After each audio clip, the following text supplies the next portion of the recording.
దేవుడు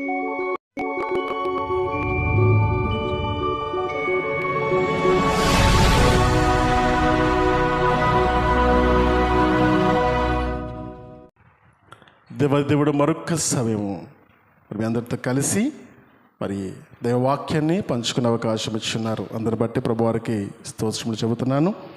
మరి ఈ సమయంలో మరి ఒక వర్తమానాన్ని మనము నేర్చుకుందాం. The topic for today's subject for today is God is in control.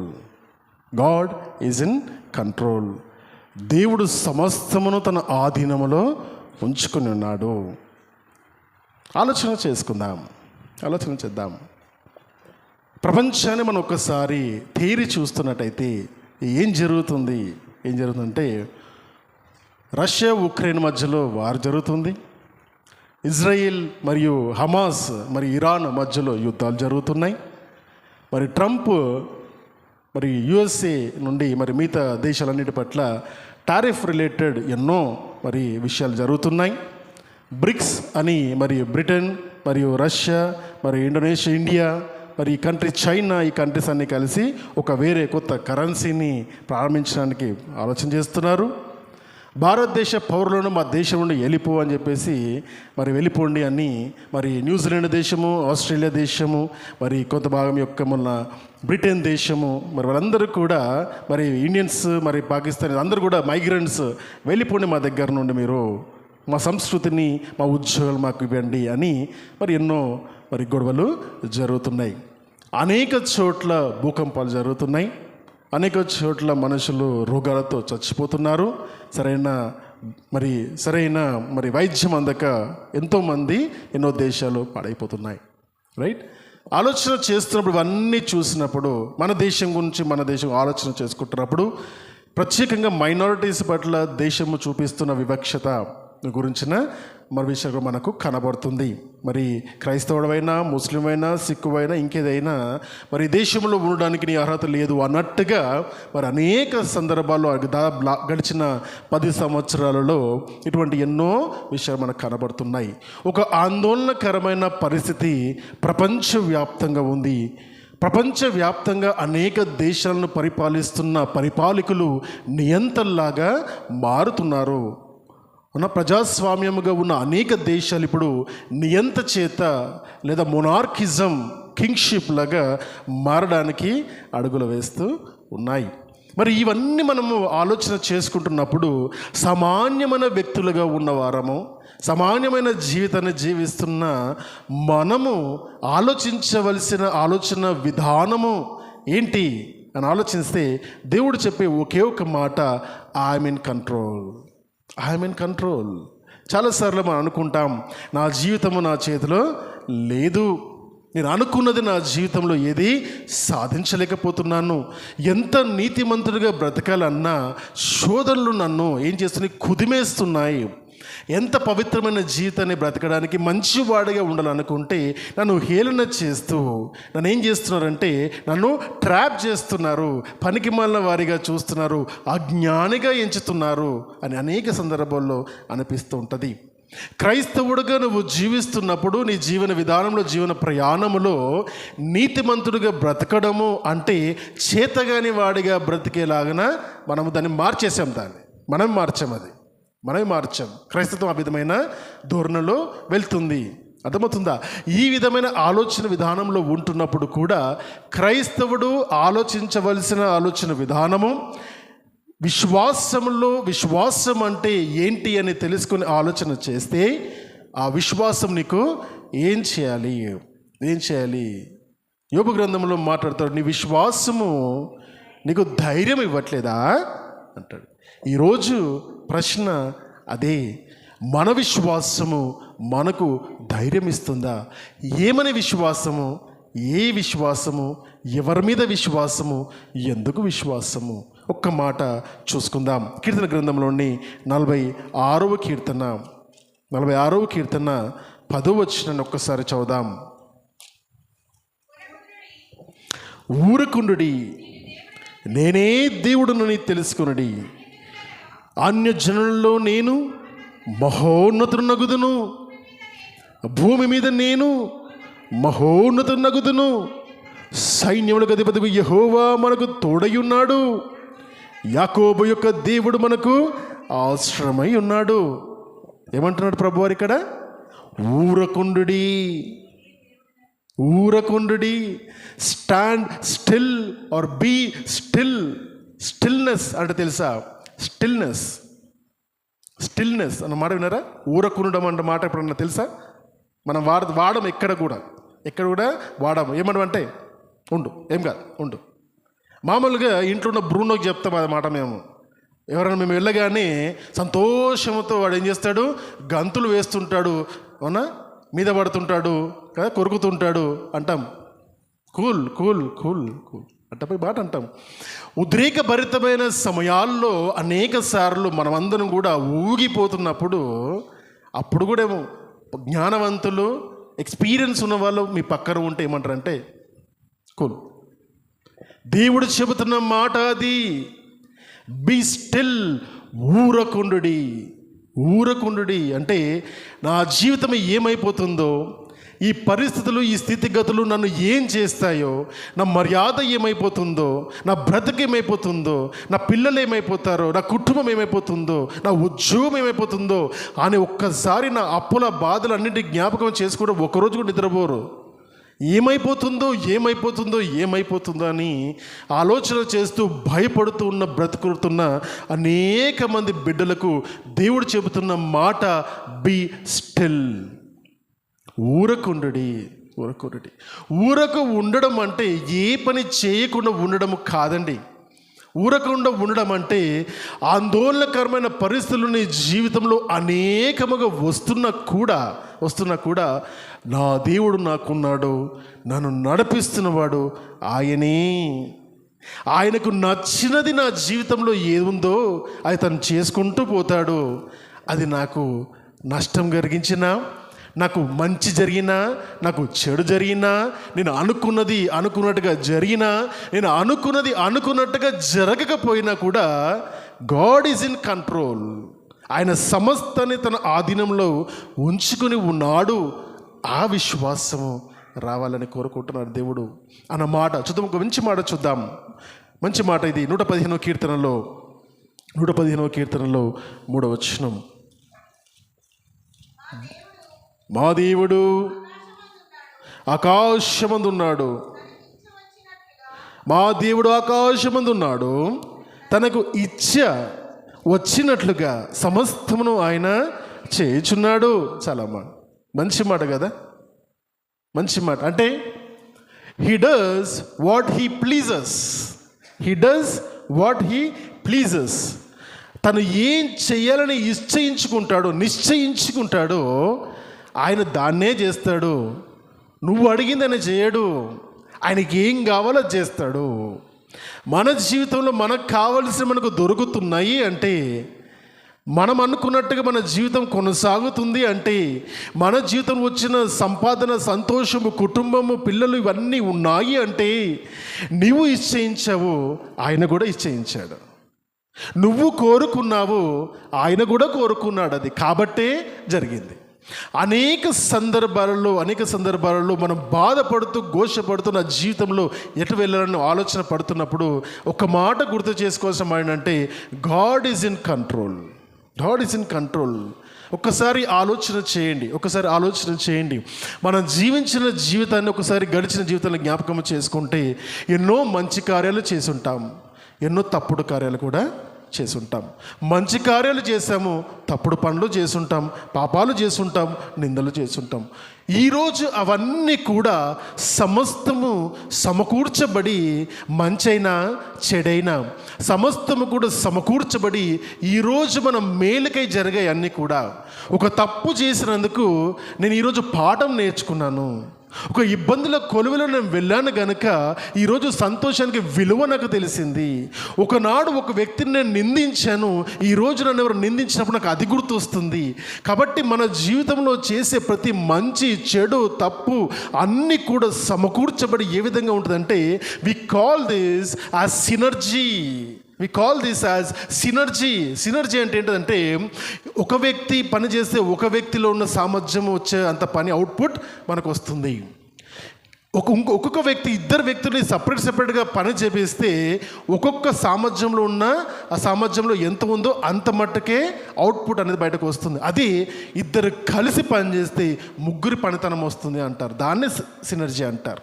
అంటే కలిసి పని చేయడంలో కొలాబరేట్ చేసుకొని ఒకరికొకరు సహాయపరుచుకొని ఉంటే ఏ విధంగా అయితే ఒకరు చేయలేనిది ఇద్దరు చేయగలుగుతారు. అవునా? ఒంటిగాడి కంటే ఇద్దరు మేలని మరి వాక్య భాగంలో మనము చూస్తాం. ఆ విధంగా ఆల్వేస్ దేవుడు ఏమంటే మంచిని చెడని ఆయన దృష్టిలో ఏమీ లేదండి.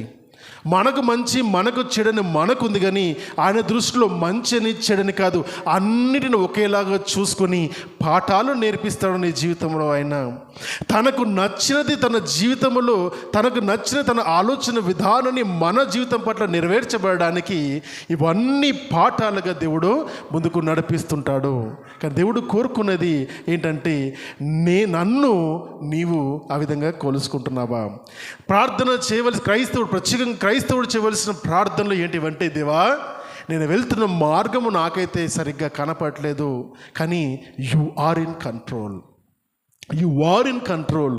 కాబట్టి ఖచ్చితంగా నీకు ఏది నచ్చుతుందో నీకు నచ్చిన ప్రకారము నీకు ఇచ్చేయించిన ప్రకారము నా బ్రతుకు నువ్వు నడిపించమని ఆయనను మనము కోరుకున్న బిడ్డలాగా ఉండాలి. అది ప్రభువారు కోరుకుంటారు. కొన్ని మాటలు చూద్దాం. మరి సామెతల గ్రంథం నుండి 18వ అధ్యాయం, సామెతల గ్రంథం నుండి 19వ అధ్యాయము 21వ వచనం చదువుదాం. ఒక్కరమ్మ. నరుని హృదయములో ఆలోచనలు అనేకములుగా ఉన్నవి, యెహోవా యొక్క తీర్మానమే స్థిరము. చాలు. నరుడు ఏం ఆలోచన చేస్తాడు? వాడు ఏమైనా ఆలోచన చేస్తాడు. అవునా? ఏమైనా ఆలోచన చేస్తాడు. ఏమైనా ఆలోచన అంటే నువ్వు చూపెట్టు ఉంటుందో నీ ఆలోచన అక్కడ ఉంటుంది. కాబట్టి చూపు జాగ్రత్త. Okay, focus. నరుడు ఎన్నో ఆలోచనలు చేస్తాడు, ఎన్నో ప్రణాళికలు వేస్తాడు, ఎన్నో గొప్ప గొప్ప మేడలు కడతాడు. ఏంటంటే నేను 5 సంవత్సరాల తర్వాత ఈ పొజిషన్లో ఉంటాను, నేను 10 సంవత్సరాల తర్వాత ఈ పొజిషన్లో ఉంటాను, నేను ఈ ప్రణాళికలు వేస్తున్నాను, ఈ ప్రణాళికలు నేను రచిస్తున్నాను, ఇవన్నీ కూడా నా జీవితంలో గొప్ప గొప్ప మేళ్ళు జరుగుతాయని ఎన్నో ప్రణాళికలు చేస్తాం. ఒక క్వశ్చన్ మీ అందరికీ అడుగుతాను. 5 సంవత్సరాల ముందు నువ్వు జీవితం ఈ విధంగా ఉంటుంది నువ్వు అనుకున్నావా? 5 సంవత్సరాల క్రితము నీ జీవితం ఈ విధంగా ఉంటుంది నువ్వు నిజంగా కోరుకున్నావా? ఆలోచించావు కనీసం? Can you able to visualize? ఆలోచించగలుగుతామా? ఇంటర్వ్యూలో చాలా సిల్లీ క్వశ్చన్ అడుగుతారు. 5 దిన తర్వాత ఎక్కడుందాం అనుకుంటున్నావు, 10 దిన తర్వాత ఎక్కడుందాం అనుకుంటున్నావు అంటారు. నన్ను అడిగితే అంటాను, నేను కంపెనీకి హెడ్ అవుదాం అనుకుంటా. చేస్తావా? ఎవరన్నా నాకు క్వశ్చన్ మనం అడిగితే అదే ఆన్సర్ చెప్పండి. నేను ఒక ఇంటర్వ్యూలో అదే మాట చెప్పా. చేస్తావా అంటే yes of course, it's my dream. నా ఆలోచన విధానం అది. నేను ఏ విధంగా ఉండాలనేది నేను ఎన్నో ఆలోచన చేసుకుంటాను. ఆ విధంగా ఉంటానా అంటే ఉంటాను లేదా అక్కడికి వెళ్ళాక తెలుస్తుంది. దాని అర్థము గోల్స్ ఉండకూడదని కాదు. దాని అర్థం ఏంటంటే నీ ప్రణాళికబద్ధంగా నీ జీవితం ఉంటుందని మాత్రము అపోహ పడకు అని దేవుడు చెబుతున్న మాట అది. మనం చాలా సందర్భాల్లో మనం అనుకున్నట్టుగా ప్లాన్ జరుగుతుంటే గొప్ప గొప్ప రాజకీయాలు చేస్తారు. ఇక్కడ మాట అక్కడ మాట ఇక్కడ చెబుతూ గొప్ప గొప్ప రాజకీయాలు చేస్తుంటారు. టెంపరీగా విన్ అవుతారు. కానీ క్రమేణా వచ్చి చూస్తే ఎవరైతే నార్మల్గా సాత్వికంగా సింపుల్గా బ్రతికేవాడు చాలా సంతోషంగా ఉంటాడు. గొప్ప గొప్ప ఆడంబరాలకు వెళ్ళి గొప్పగా మాటలు మాట్లాడుకున్న ఎవ్వరు కూడా నిజంగా నేను చూసిన ఆ ఎక్స్పీరియన్స్లో సంతోషంగా ఎవరు లేరండి. చాలామంది లేరు. ఎందుకంటే ఏదో చేయాలి, ఏదో సాధించాలని బాగా ప్రగల్భాలు చేస్తున్నప్పుడు వాళ్ళు ఒక్కటి మర్చిపోతారు. ఏంటంటే వాళ్ళు అందరూ కూడా దేవుని ప్రణాళికలో ఉన్నామన్న సంగతి మర్చిపోయి వాళ్ళ ఆలోచన ప్రకారం జీవిస్తున్నామని అనుకొని వాళ్ళ ప్లాన్స్ ప్రకారమే వాళ్ళ జీవితం ఉంటుందని అపోహపడతారు. తర్వాత క్రమేణా కొన్ని సంవత్సరాల తర్వాత ఎక్కడున్నాను అంటే సామాన్యంగా చాలా సింపుల్గా ఉన్న వాళ్ళ లైఫ్తో కంపేర్ చేసుకుంటే వీళ్ళ లైఫ్ చాలా దుర్భరంగా ఉంటుంది. కాబట్టి నరుడు ఎన్నో ఆలోచనలు చేస్తాడు. But god is saying I'm in control. Question మనుషులందరికీ ఏంటంటే, do you think your life is in your control? చాలాసార్లు అనుకుంటాం నా జీవితం నా కంట్రోల్లో ఉంది, నా లైఫ్ పిల్లల దగ్గర నుంచి వింటాం కదా ఈ మాట, యవనస్తులు బాగా అంటారు ఈ మాట, మై లైఫ్, నా జీవితం నీ ఇష్టం బ్రతానంటారు. నీ జీవితం నీ ఇష్టం కాదు, నీ జీవితము నీ ఇష్టము కాదు, దేవుని ఇష్టమే అది. దేవుడు ఇష్టపడితేనే నువ్వు ఈ లోకంలోకి వచ్చావు. నీ దేవుడు ఇష్టపడితేనే ఈ ప్రాంతంలో పుట్టావు. దేవుడు ఇష్టపడితేనే నువ్వు వెళ్ళవలసిన ప్రాంతాలన్నిటికీ నడిపిస్తున్నాడు. నీ పరిస్థితులన్నిటినీ కూడా ఆయన తన స్వాధీనంలో ఉంచుకొని బ్రతున్నాడు. మరి మనం ఏ విధంగా దానికి రెస్పాండ్ అవ్వాలి? అవునా? మరి గాడ్ ఈజ్ ఇన్ కంట్రోల్ అన్నప్పుడు మరి దేవుడు సమస్తమును ఆయన ఆధీనంలో ఉంచుకున్నాడు, నేను నమ్ముచున్నాను. మరి నా బాధ్యత ఏంటి ఇక్కడ? What is my role? నేను చేయవలసిన పని ఏంటి? మూడు పనులు ఉన్నాయి. Number one give reverence to God. అంటే దేవునికి చెందవలసిన గౌరవాన్ని ఆయనకి ఇవ్వాలి. దేవునికి చెందవలసిన గౌరవము ఖచ్చితంగా మనం ఆయనకి ఇవ్వాలి. ఎలా ఇస్తాం అవన్నీ కూడా? గౌరవము ఎదుటి వ్యక్తికి నువ్వు ఇవ్వాలి అంటే ఏం జరుగుతుంది మన ఆలోచనలో? నీ బిడ్డలు నీకు గౌరవం ఇస్తున్నారా? ఒకసారి ఆలోచన చేయి. గౌరవం వాళ్ళు ఇవ్వాలి అంటే గౌరవంగా తల్లిదండ్రులు నడుచుకుంటే ఆ గౌరవం ఆటోమేటిక్ వాళ్ళకు దొరుకుతుంది. భయంతో పెంచకండి, గౌరవంతో పెంచండి. నీ పిల్లలు భయపడితే నువ్వు లేనప్పుడు తప్పు చేస్తారు. నిన్ను గౌరవిస్తే నువ్వు వెనుకైనా ముందున్నా తప్పు చేసినా కూడా నా తండ్రి నా తల్లి అని దగ్గరకు వచ్చి తమ చేసిన తప్పులను కూడా మీ ముందు ఒప్పుకునేలాగున పెంచుకోవాలి. రైట్?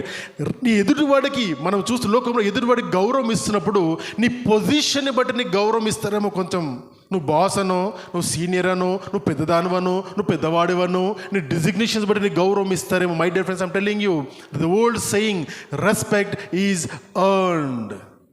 అది సంపాదించుకోవాలది, సంపాదన అది ఊరికనే ఇచ్చేది కాదది, సంపాదించుకోవాలి.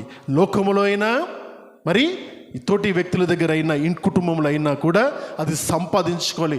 దేవుడు ఏ విధంగా సంపాదించుకున్నాడు తన గౌరవాన్ని? తన గౌరవం ఏమి సంపాదించుకున్నాడంటే, నేను నిన్ను ఏర్పాటు చేసుకున్నాను, నేను నీకు తోడై ఉన్నాను, నేను నిన్ను నడిపిస్తున్నాను, నీ ప్రతి ఇబ్బందుల్లో నేను నీకు తోడుగా ఉంటాను, ముందుకు వెళ్ళవు, భయపడకు, జడియకు, నీ తోడుగా ఉంటాను, నీ ముందు నేను నడుస్తాను, నీకు నీడగా ఉంటానని వాగ్దానం చేసినవాడు తప్ప ఇంకెవరు మనకు? ఎవరికి నువ్వు బాగా గౌరవం ఇస్తూ ఉంటావు నీ జీవితంలో అంటే నీకున్న పెద్దవాళ్ళని బట్టి కాదు, వాళ్ళ పైన నీ హృదయాంతరంగంలో గొప్ప ప్రేమ నింపుకున్నప్పుడు ఆ వ్యక్తి పట్ల గౌరవం ఉంటుంది. ఈ గౌరవం ఉన్న వ్యక్తుల పట్ల ఆలోచన విధానం ఏ విధంగా ఉంటుంది?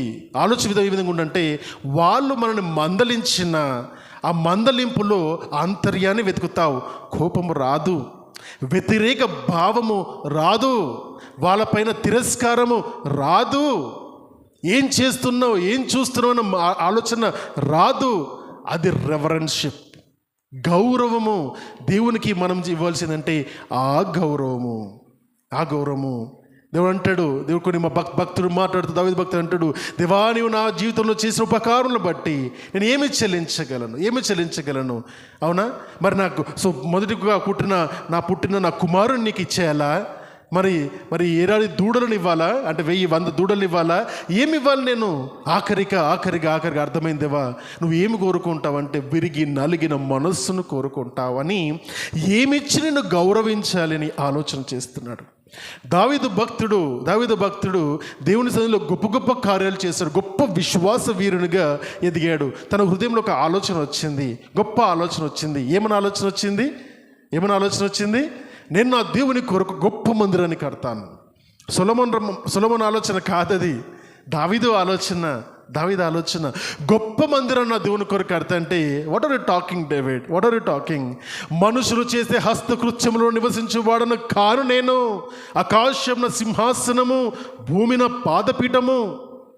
సరే, నువ్వు కోరుకుంటున్నావు కదా, సరే దేవా నా జీవితం నువ్వు ఎన్ని మేలు చేశావు, నీ కొరకు అనేక మంది వచ్చి నేను ఆరాధించటకు ఇటువంటి ఒక మందిరాన్ని కడతాను దేవా అన్నప్పుడు, కడుదులే, మంచి ఆలోచనే, పర్వాలేదు, నీ ఆలోచన నేను ఒప్పుకుంటాను, కానీ నువ్వు కాదు కట్టవలసింది, నువ్వు కాదు కట్టవలసింది, నీ కుమారుడు సొలొమోను చేత కట్టిస్తాను నేను.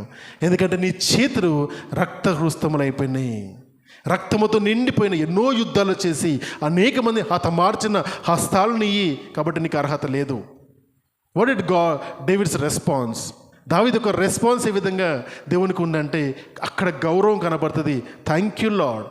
బాధపడ్డాడు, నొచ్చుకున్నాడు, కానీ హీ డిడ్ నాట్ కంప్లైంట్. దేవుని మీద కంప్లైంట్ చేసి వెనుదిరగలేదు. అనుకున్నాడు, నా కుమారుని చేత నువ్వు కట్టిస్తున్నావు, పర్వాలేదు దేవా, నీకు మందిరం కావాలి, నాకు ఇష్టం, నేను ఉన్నా లేకపోయినా, నేను కట్టినా కట్టకపోయినా నీకు మందిరం కావాలి, అది నా ఇష్టము అని తన కుమారుడు రాజు కాకమునిపే ఆ మందిరానికి కావలసిన సమస్తమైన సామాగ్రిని తను సమకూర్చాడు. రకరకాల వ్యాపారులతో కొలాబరేషన్స్ చేసుకుని మందిరానికి కావలసిన సమస్తమును తీసుకొచ్చి అక్కడ పెట్టాడు. తను చనిపోయిన తన తర్వాత కాలంలో సొలొమోను అవిటిని పట్టుకొని మందిరాన్ని కట్టాడు. గమనించండి, తిరస్కారంలో కూడా గౌరవం ఉంటుంది. గౌరవము నువ్వు మనిషికి ఇచ్చినప్పుడు తను నిన్ను తిరస్కరించినా కూడా ఆ గౌరవం పోదు, అంగీకరిస్తావు. ద రెవరెన్షిప్ టువర్డ్స్ గాడ్, దేవునికి మనం ఇచ్చే గౌరవం ఏంటంటే అన్నీ అంగీకరిస్తాం, అన్నిటినీ అంగీకరిస్తాం. నీ జీవితంలో దేవుడు నీకు మేలు కలగజేసిన, నీ జీవితంలో దేవుడు నీకు కీడు కలగజేసిన, నిన్ను గెలిపించిన, నిన్ను ఓడించిన దేవుని మాత్రం నువ్వు ఎప్పుడూ గౌరవిస్తుంటావు. ఎందుకంటే అది ఆయన చిత్తము. భయంకరమైన రోగము యోబుకు కలిగినప్పుడు తను చెప్పిన మాట అదే. అన్ని ఒకే రోజులో తన కుటుంబం అంతా సర్వనాశనము అయిపోయినప్పుడు యోబు నోటి వచ్చిన మాట అదే. భార్య వచ్చి, ఇంకెందుకు, నీ దేవునికి ఏం చేశాడు, ఆయన దూషించి నువ్వు కూడా చచ్చిపో, నేను మాత్రం వదిలేసి వెళ్ళిపోతున్నాను. భార్య వదిలేసిపోతే కూడా తను తిరిగి ఒక మాట అంటాడు, ఇది యెహోవా ఇచ్చెను, ఇది యెహోవా తీసుకును, ఆయన నామానికే మహిమ కలుగును గాక అని మాట్లాడగల గౌరవము దేవుని పట్ల మనకు ఉండాలి. అది దేవుడు మన దగ్గర నుంచి కోరుకుంటున్నాడు. మనకు నచ్చినట్టుగా క్రైస్తత్వంలో ఇప్పుడు మనం చూస్తున్నప్పుడు మనం చేసే ప్రార్థనలు, మనం చూసే ఆలోచనలు, మనం వింటున్న బోధల్లో ఎక్కువ శాతం ఏం వింటున్నామంటే నువ్వు ఏది కోరుకుంటావో దేవుడు అది ఇస్తాడంటాడు. కానీ ఖచ్చితంగా తప్పది. నువ్వు కోరుకునే దేవుడు నీకు ఆయన చిత్తమైతే ఇస్తాడు, లేకపోతే ఇవ్వడు. దేవుని దగ్గర నుండి నువ్వు కోరుకోవాల్సింది, దేవా నీ చిత్తము పరలోకమందు ఏ విధంగా నెరవేర్చబడిందో భూమి మీద నా జీవితంలో ఆ విధంగానే నెరవేర్చుము అని నీ ప్రార్థన ఉండాలి. నీ ప్రార్థన ఉండాలి, అది మనస్ఫూర్తిగా ఉండాలి. ఆ ప్రార్థన మనస్ఫూర్తిగా ఉండాలి. ఇది విశ్వాసంలో నువ్వు నేర్చుకునేది, విశ్వాసం యొక్క ప్రయాణంలో నువ్వు నేర్చుకునేది. రెండవ మరి ఆలోచనకు వద్దాం. మరి మన role, what is our role ఆలోచన చేస్తే, దేవుడు కంట్రోల్లో ఉన్నాడు, సమస్తమును ఆయన తన కంట్రోల్లో ఉంచుకున్నాడు. నేను తనకు గౌరవం ఇస్తాను. రెండోది ఏం చేస్తానంటే తనకు అబ్లైజ్ అవుతాను, నేను తనకు లోబడుతాను. నేను ఒబీడియన్స్ టువర్డ్స్ గాడ్. రెండో భాగంగా మనం నేర్చుకున్నది ఈ ఆలోచన విధానం మనకు ఉంటే, గాడ్ ఈజ్ ఇన్ కంట్రోల్ అన్న ఆలోచన విధానం నీకు ఉంటే, మనం చేసే రెండవ ఆలోచన ఏంటంటే మనము దేవుని యొక్క చిత్తాన్ని మరి ఒబీడియంట్గా ఒప్పుకుంటాం. ప్రతి ఒక్క జీవితాన్ని, ప్రతి ఒక్క వ్యక్తిని మనం ఆలోచన చేస్తే, ప్రతి విశ్వాస వీరుల జాబితా ఉన్న ప్రతి ఒక్క వ్యక్తులు దేవుని కొరకు, దేవుడు అనుకున్న ప్రణాళికలు నెరవేర్చడానికి తమ జీవితాలని వెచ్చించారు, తన కుటుంబాన్ని వెచ్చించారు. అవునా? తమ కుటుంబాలని వెచ్చించి, తన జీవితాన్ని వెచ్చించి ఆయన చిత్తం నెరవేర్చబడాలని ఆలోచన చేశారు. పౌలు తనకు కంటికి ఒక భయంకరమైన బలహీనత అనుకుంటున్నప్పుడు ప్రభువా ఇది నా శరీరం ముళ్ళలాగా పెట్టావే, నా శరీరంలో ఒక ముళ్ళలాగా పెట్టావే, నేను ఎక్కడికి వెళ్ళినా నన్ను చూడగానే ఇట్లా అయిపోతున్నారు జనాలు, తీసేవా నా దగ్గర నుండి, ఇది ఒక రోగము, సాతాను యొక్క ముళ్ళుగా పెట్టావే అంటే, అవసరం లేదు, నా కృప నీకు చాలు. నిన్ను చూసి జనాల దగ్గరికి రాకూడదు, నీ దేవుని చూసి రావాలి. నువ్వు చేయవలసిన పని దేవుని యొక్క సువార్త మాత్రం చేయి, మిగతా నేను చూసుకుంటాను. అది అర్థమైన పౌలు కొరింథీయులకు రాస్తూ అంటాడు, ఒకడు విత్తనము నాడితే ఒకడు నీళ్లు పోస్తున్నాడు, ఒకడు విత్తనము నాడితే ఒకడు నీళ్లు పోస్తున్నాడు, వృద్ధి కలిగింపజేసేది మాత్రము దేవుడే, క్రీస్తే. ఎందుకంటే మన జీవితాలు ఎదిగించడానికి ఎంతోమంది మనకు సహాయపడతారు, ఎంతోమంది సహాయపడతారు. చిన్ననాటి నుండి ఇప్పటి వరకు కూడా మనము ఉన్న స్థితి నుండి మనం ఉన్నతమైన స్థితికి వెళ్ళడానికి మన కుటుంబము, స్నేహితులు, బంధువులు, కొన్నిసార్లు మన శత్రువులు మనకు కూడా సహాయపడతారు. సహాయపడి మనం ఏం చేస్తారంటే దేవుని యొక్క చిత్తాన్ని మన జీవితం నెరవేర్చబడడానికి వాళ్ళు మనకు సహాయపడతారు. దేవుడు వాళ్ళని మనకు సహాయపడేలాగా చేస్తాడు. Because he is in control. మన రోల్ ఏంటంటే తన చిత్తాన్ని నువ్వు ఒబ్లైజ్ చేయి. నినివే పట్టణానికి వెళ్ళమని మరి యోనాకు చెప్పినప్పుడు తిరస్కరిస్తాడు. తనకు పాఠం నేర్పించాడు. సొర చెట్టును మొలికింపజేసి ఇంతలో ఇప్పుడు కనపడ్డ సొర చెట్టు అంతలో మరి పాడైపోతే ఎంత బాధపడుతున్నావే. నువ్వు పెట్టింది కాదు, నువ్వు విత్తనం వేసింది కాదు, నువ్వు నీళ్లు పోసింది కాదు, ఎదిగింపజేసిన వాడు కాదు, అది నేను ఇచ్చాను. అది నువ్వు పెట్టని దాన్ని, విత్తని దానికే ఇంత బాధపడుతున్నావు. నా ప్రజలు వాళ్ళు, నా బిడ్డలు వాళ్ళు, నేను సృష్టించిన జనాంగం వాళ్ళు తప్పిపోయి వేరొక దారిలో వెళ్తుంటే నేను వాళ్ళ కొరకు నిన్ను ప్రవక్తగా పంపించిన, దూతగా పంపించిన, తరఫున మాట్లాడమని పంపిస్తే నువ్వు నా చిత్తాన్ని నెరవేర్చడానికి లోబడవా అని ప్రశ్నించినప్పుడు సారీ లార్డ్, ఐ అండర్స్టూడ్. నేను నీ చిత్తాన్ని నెరవేర్చడానికి నన్ను నేను నీకు సమర్పించుకుంటానని నినివే పట్టణానికి వెళ్ళి ఆయన సువార్త ప్రకటిస్తాడు. శత్రువుల దేశం, అస్సీరుల దేశం, అది నినివే పట్టణము అస్సీరుల దేశము. సమరయ పట్టణాన్ని చేజిక్కించుకున్న దేశం అది అస్సీరుల దేశం. మరి అటువంటి శత్రువుల దగ్గరికి వెళ్ళి దేవుడు సువార్త ప్రకటించమంటే మరి లోబడకూడదా? దేవునికి ఏ నీతులు చెబుతున్నారు? పౌలు దగ్గరికి గుడ్డివాడిగా ఉన్న ఆనాడు ఉన్న సౌలు దగ్గరికి అననీయని వెళ్ళమన్నప్పుడు, దేవా నీకు తెలీదా ఇతనెవరు? He such a powerful person lord, such a powerful person. నీ సంఘాన్ని యెరూషలేము అంతట్లో హింసించి అక్కడ నుంచి ఉత్తరాలు తెప్పించుకొని తను ఇక్కడికి కూడా వస్తున్నాడు. దమస్కు మార్గంలోకి ఇక్కడికి కూడా వచ్చి ఇక్కడున్న క్రైస్తవులని మార్గంలో నడుస్తున్న అందరినీ కూడా పట్టుకొని బంధించడానికి వస్తున్నాడు. ప్రభువా జాగ్రత్త, ఆ మాట చెప్పినదే, జాగ్రత్త దేవా అని చెప్పినప్పుడు దేవుడు ఏమన్నాడు గుర్తుందా? అననీయా నువ్వు పోయి అతను నీ కొరకు ఎదురు చూస్తున్నాడు, అతనికి ప్రార్థన చేయి, తనకు బాప్టిజం ఇయ్యి. అర్థమవుతుందా? ఈ విధంగా మనం మాట్లాడుతున్నప్పుడు ఏం నేర్చుకుంటామంటే చాలాసార్లు మనం దేవుని సలహాలు ఇస్తాం. We feel that God is illogical. అదేంటి, అనేకమైన పాపాలు చేసేవారు ఎంత సంతోషంగా ఉన్నారు లోకములో. దేవా నీవే నా దేవుడవని నేను మొక్కుతుంటే నా బతికెట్లుంది? భయంకరమైన పాపపు లోకంలో, దుర్మార్గమైన లోకంలో వాడు హెచ్చులుగా ఉన్నారు. మరి దేవా నేను విశ్వసిస్తూ నీ మార్గం నడవని ఆశపడుతున్నా నేను ఇంత దుర్నీతిలో ఎందుకున్నాను? అర్థమవుతుందా? ఏ స్థితిలో దేవుడు మనం ఉంచాడు, మనం ఆ స్థితిలోనే ఉండాలి. దేవుడు మనం ఉన్నతమైన స్థితికి తీసుకెళ్ళాలంటే దావీదుని గొర్రెల కాపరిని తీసుకెళ్ళి రాజుగా చేసిన ఆయన నిన్ను చేయడా? ఆయన ప్రణాళికలో నీవు ఆ విధంగా ఉంటే గొర్రెల కాపరి రాజుగా చేశాడు, గాడిదల వెనుక పోయేటవాడిని రాజుగా చేశాడు, బాలుడుగా పిల్లలు లేరని ఉంటున్న సమూయేలును పుట్టించి దేవుడు యాజకునిగా, న్యాయాధిపతిగా, మొదటి ప్రవక్తగా చేశాడే. అర్థమవుతుందా? ఏ మన్నా దేవుడు చేయగలుగుతాడన్న నమ్మకము మనకు ఉండాలి. ఎందుకంటే నాకు ఏ స్థితి ఇచ్చావు దేవా, ఆ స్థితిలో నేను నమ్మకంగా ఉంటాను.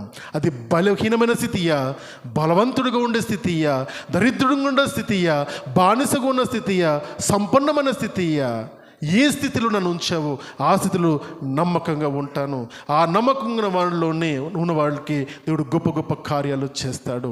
ఆయనకు అసాధ్యమైన ఏది లేదని చెప్పడానికి ఎన్నో ఉదాహరణలు, ఉటంకాలను బైబిల్ గ్రంథం దేవుడు రచించాడు. పేతురు భక్తుని యొక్క జీవితాన్ని ధ్యానిస్తున్నప్పుడు యేసు ప్రభువారిని పట్టుకొని ప్రధాన యాజకుడి దగ్గరికి వెళ్ళినప్పుడు అక్కడ నిలబడడానికి ప్రధాన యాజకుడి దగ్గరికి వెళ్తున్న పేతురు ఆ మందిరం దగ్గర ఉంటేనే దూరంగా చలిగాచుకుంటున్న వారి దగ్గర నిలబడినప్పుడు ఆ చిన్నదంటది, నువ్వు ఆయన గుంపులో వాడి కదా, నేను అనేక సార్లు నేను చూశానంటే వాట్ ఆర్ యూ టాకింగ్, ఏం మాట్లాడుతున్నావు నీవు? నేను ఆయన ఎవరో నాకు తెలియదు. ప్రధాన యాజకుడి మందిరంలోకి తొంగి చూడడానికి కూడా భయముతో ఉండి చాటున్న గొంగడి కప్పుకొని మనుషులకు తెలియకుండా దొంగచాటున పిరికివాని వాళ్ళున్న ఆ పేతురును అదే ప్రధాన యాజకుల దగ్గరికి తీసుకొచ్చి నిలబెట్టినప్పుడు ఆయన ఒక మాట అంటాడు. ఆ మాట అంటే 5వ అధ్యాయంలో అపోస్తలుల కార్యాలు ఉంటుంది. ఆ మాట అంటాడు, నేను దేవుడు చెప్పిన పని నుంచి చేయమంటావా? నువ్వు చెప్పే పని చేయమంటావా? చెప్పు మరి, ఏం చేయమంటావు? దేవుడు చెప్పే పని చేయమంటావా? నువ్వు చెప్పే పని నేను చేయమంటావా? నేను దేవుని చిత్తాన్ని నెరవేర్చడానికి నిలబడునను. ఎక్కడి నుంచి వచ్చింది ధైర్యము? ఎక్కడి నుంచి వచ్చింది ధైర్యము? అది దేవుని కంట్రోల్లో ఉన్నాడని నువ్వు ఊరకుండి ఆ స్థితిలో, దేవా ఏం చేయాలి నేను, you are in full control అని నువ్వు నమ్మినప్పుడు నీ జీవితంలో జరిగే మార్పులు విధంగా ఉంటాయి. మనుషుల ఎదుట దేవుని ఒప్పుకునేలాగా నిన్ను చేస్తాడు దేవుడు. మనుషుల ఎదుట తన సాక్ష్యాన్ని పలికించే విధంగా దేవుడు చేస్తాడు దేవుడు. మరి ఆ విధంగా ఆలోచన చేస్తే దేవునికి నీ విధంగా ఉంటావంటే లోబడి ఉంటావు. లోబడము అంటే ఎవరు లోబడతారంటే కేవలము తన శిష్యులు మాత్రమే తనకు లోబడతారు. సర్వలోకానికి వెళ్ళి సర్వ సృష్టికి తన సువార్తను ప్రకటించి తనకు శిష్యులుగా చేయమన్నాడు ప్రభువారు. మనం శిష్యులుగా ఎవరిని తయారు చేయట్లేదు, అందరినీ రాజులుగా తయారు చేస్తున్నాం.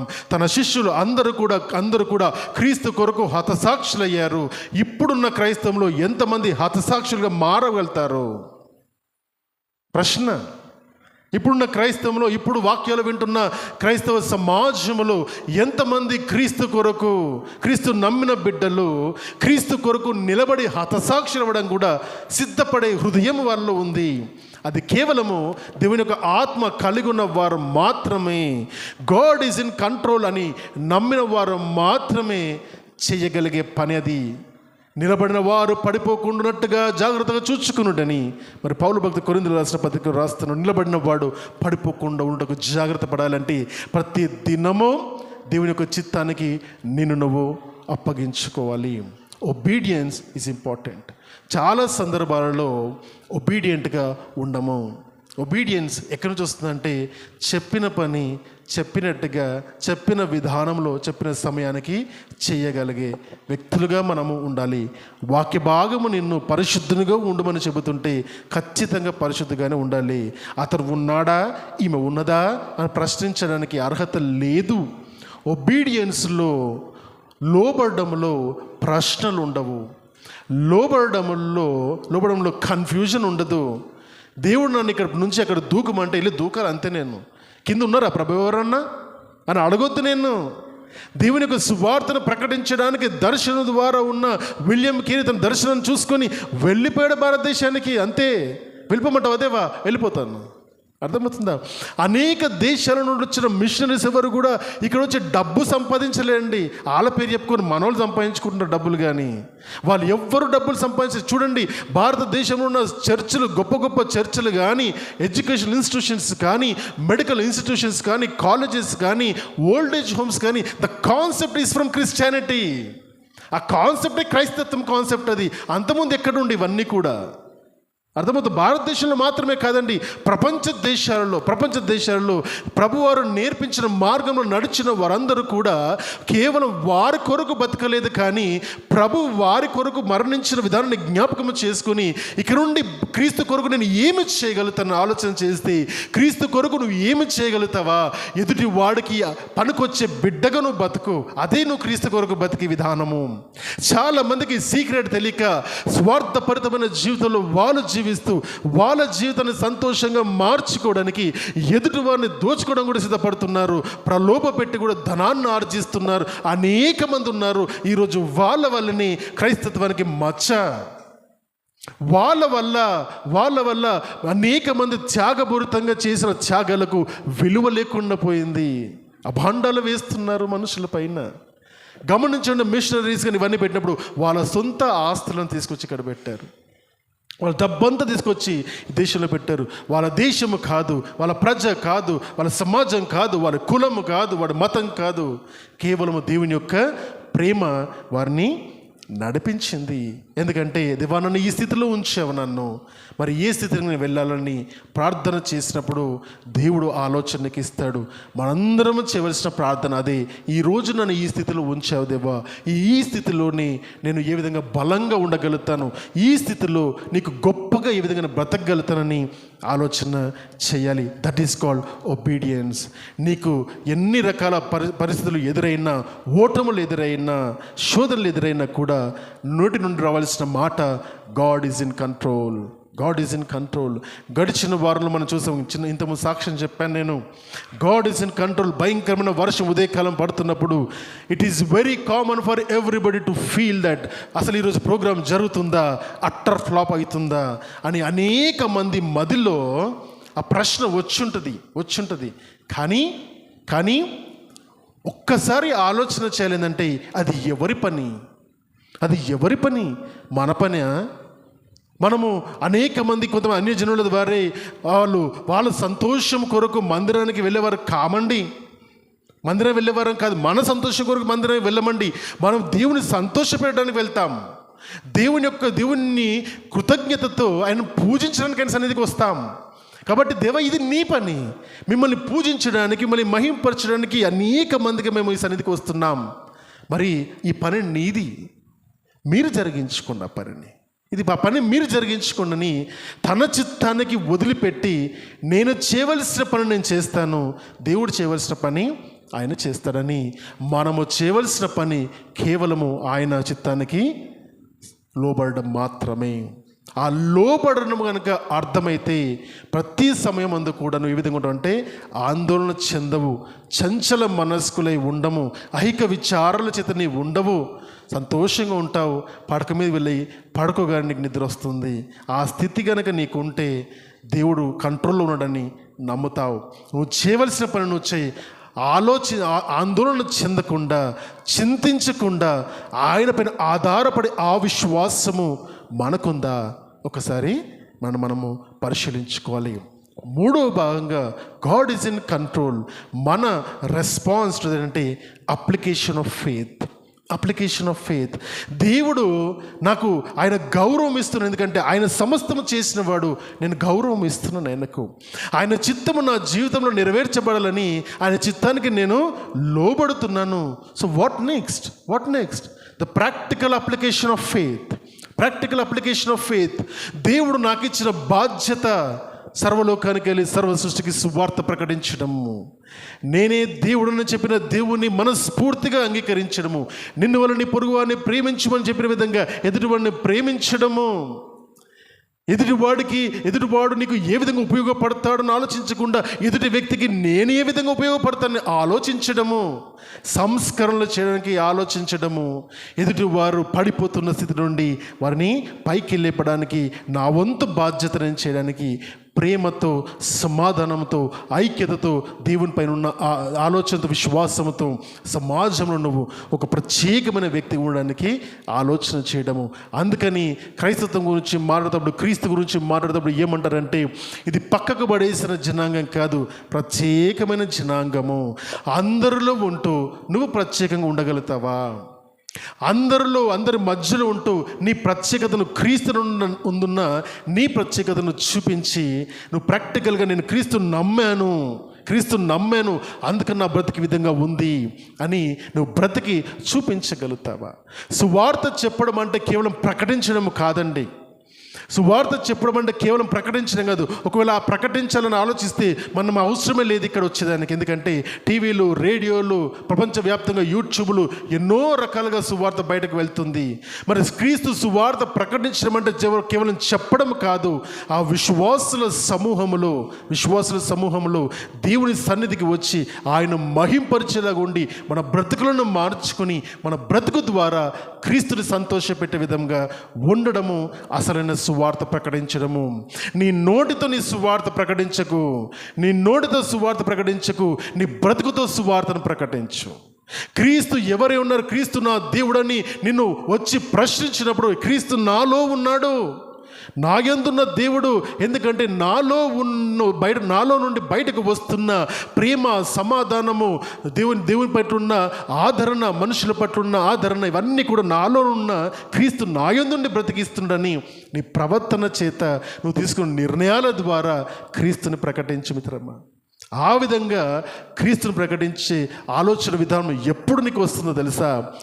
ఎప్పుడంటే when you feel that God is in control. చివరి మాట కూడా చదువుతాం. 113వ కీర్తన 5-6 వచనాలు ఒకసారి చదువుదాం. పక్షిరాజు 113వ కీర్తన ఉన్నతమందు ఆసీనుడై ఉన్న మన దేవుడైన యెహోవాను పోలిన ఉన్నవాడెవడు? ఆయన భూమి ఆకాశములను వంగి చూడను అనుగ్రహించుచున్నాడు. చాలమ్మా ఏమంటారు అక్కడ? ఉన్నతమందు, పరలోక రాజ్యంలో ఉన్నతమందు ఆసీనుడై ఉన్న మన దేవుడైన యెహోవాను పోలి ఉన్నవాడు ఎవడు? ఈ ప్రశ్న, ఈ మాట మనం అనగలుగుతామా? ఈ మాట నువ్వు అనగలిగితే, ఈ మాట నీ హృదయంలో నిజంగా అంగీకరించబడితే, ఇప్పుడు చెప్పినవన్నీ మాటలు నీ కొరకే. ఎందుకంటే ఈ లోకంలో నాకు దేవుడు అంటే యెహోవాయే, ప్రభువు నా రాజు ఎవరంటే యేసు ప్రభువారే అని నువ్వు దృఢంగా నీ హృదయంలో నిశ్చయించుకుంటే అప్పుడు నోటి నుండి వచ్చే మాట అది.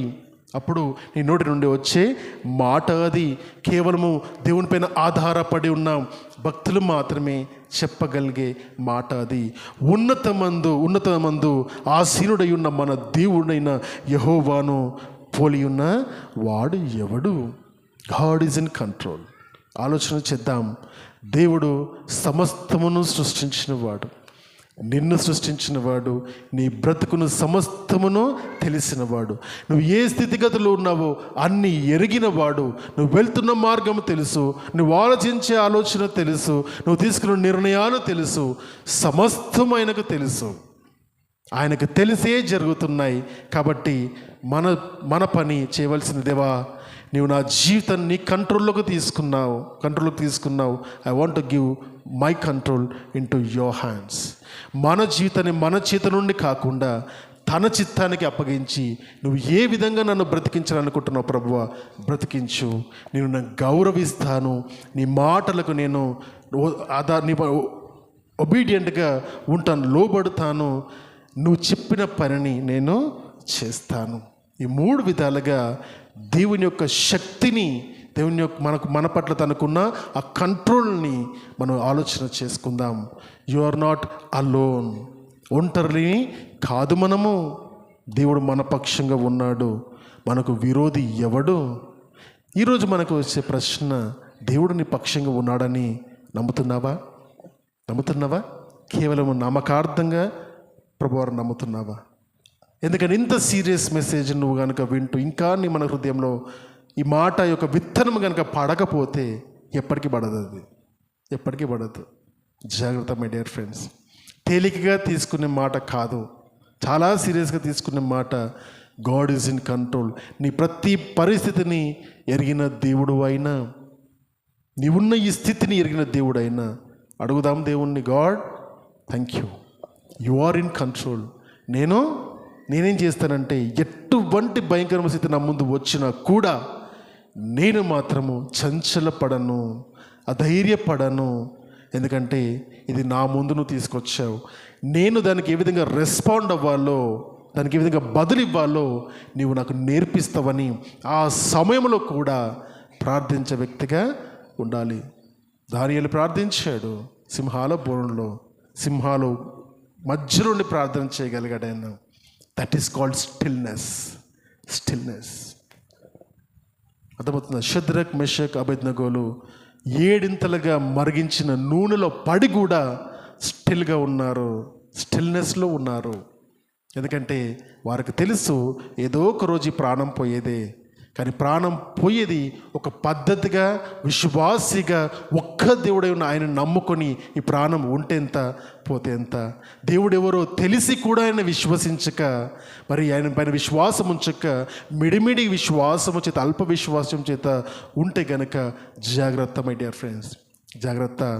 God is serious. He needs serious people.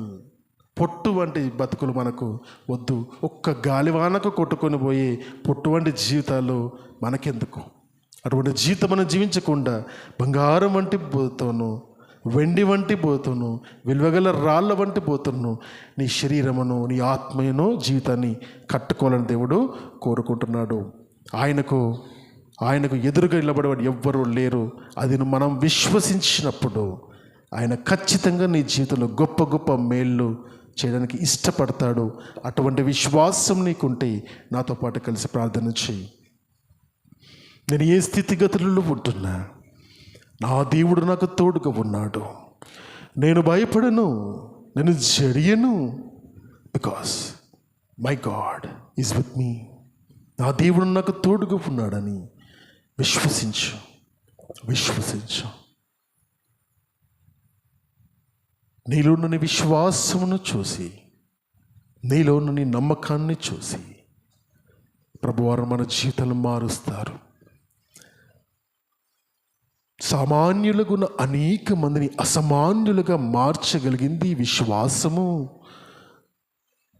సామాన్యమైన బ్రతుకును బ్రతుకుతున్న మనలను అసామాన్యమైన బ్రతుకును బ్రతుకున్నట్టుగా చేసేది ఈ విశ్వాసము. దేవుడు ఉన్నాడని నమ్మిన వాడు ఆయన సమస్తము చూచుకున్నని కూడా నమ్ముతాడు. నీవు నమ్ముతున్నావా దేవుడు ఉన్నాడని? ఈ సమయమందు దేవుడు నన్ను చూస్తున్నాడని నమ్ముతున్నావా? నీ హృదయాన్ని ఒకసారి పరిశీలించుకో, నీ హృదయాన్ని ఒకసారి పరిశోధించుకో. దేవుడు ఉన్నాడు, నీతో మాట్లాడుతున్నాడు, నీ హృదయాన్ని కదిలింపచేస్తున్నాడు. దేవుని నామానికి మహిమ కలిగింది కాక. పరిశుద్ధరామికు స్తోత్రమునైనా. You are in control. సమస్తమును మీ ఆధీనంలో ఉంచుకున్నవాడవు. పైన పరలోకమును, కింద భూమిని సమస్తమును కూడా నీ స్వాధీనంలో ఉంచుకున్న దేవా మీకు స్తోత్రములు. ప్రకృతి మీ చేతులు నీ ఆయుధమునైనా. నీ బిడ్డలు నేను వెతికేవారిగా ఉండాలని కోరుకున్నావు. వారి కొరకు కాకుండా మీ కొరకు బ్రతకాలని కోరుకున్నావు నైనా. నిన్ను నమ్మిన బిడ్డలు ఎదుటి వాడిని దూషించని బిడ్డలుగా ఉంటారు నైనా. నిన్ను నమ్మిన బిడ్డలు దేవా ఎదుటి వ్యక్తులను ప్రేమించే బిడ్డలుగా ఉంటారు నైనా. ఒక్కడై ఉన్న మిమ్మల్ని జ్ఞాపకము చేసుకొని సృష్టికర్తవని నమ్మి మా జీవితాలను వెచ్చించి మీ కొరకు బ్రతికినట్లుగా ఇక్కడ ఉన్న ప్రతి బిడ్డను మీరు తీర్చిదిద్దమని అడగచ్చు. ఈ మాటలు విని విశ్వసించి నమ్మిన ప్రతి బిడ్డను కూడా జీవితాలని గొప్పగా మీరు మార్చబోతున్నందుకు కృతజ్ఞతలు చెల్లిస్తూ నజరేయుడు అతి పరిశుద్ధుడైన యేసయ్య అతి శ్రేష్టమైన నామములో ఈ ప్రార్థన అడుగుచున్నాను పరమ తండ్రి. ఆమేన్. ఆమేన్. God bless you all.